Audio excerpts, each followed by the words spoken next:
Anong tips na binigay sa'yo? Ano yung tips na binigay sa'yo? Dapat bata ka pa lang, nasa eskwelahan ka pa lang, pinapractice mo na siya. Oo, kasi parang magagamay mo. Kaya Yes. yung mga kinakata mo alone, perfect na Yes, perfect. ako na yun. Oo, Yung golden gaganda pa yan. Nangihingi ng tip o Bakit? paano gumanda yung boses. Nagpa-coach pa yan sa Canada.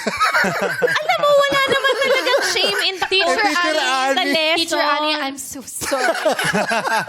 Teacher Annie. Pero it's so important na meron talaga naggagabay sa akin. Yes. Mga 1 hour ako nagpa-practice. Pero Oo, kasi yung dressing room ng mga lalaki, ka-back-to-back yung dressing room ni Oo. Ate Ann. So, pintuan lang yung pagitan. Aso naririnig. Yes, 2 hours siya, golden dire-diretso siyang... Yes. Tapos, galit na galit si Vice kasi magka-dressing room. Isang oras na kinakanta ni Ann ng matataas na ano yung... sabi niya, sis, yung mental health ko, sis.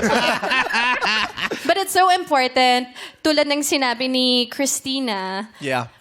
you practice as early as Yes. you can. Totoo Para naman. i-hone yung boses mo, Totoo di naman ba? yun. Tsaka Kaya pwede yan yung pang mga tips na gumaling. binigay niya. Oo. Yes. No shame in the coaching. Ako hanggang ngayon nag-voice lessons kasi 'di ba Dapat maganda rin naman. yung ano talaga yung para kang estudyante. You're Yeah. always open to learning, expanding, Exactly. growing. Yes, Exactly. pero dapat nakikinig ka naman sa coach.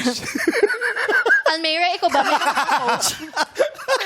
Meron ka bang voice coach Si nung Coach bata ka pa Ryan lang? ba? Sinong coach? Wala po. Pero Pero ngayon dito- po yung coach ko po, si Coach Ryan. Coach Ryan. Ay, my favorite Ryan sa Showtime.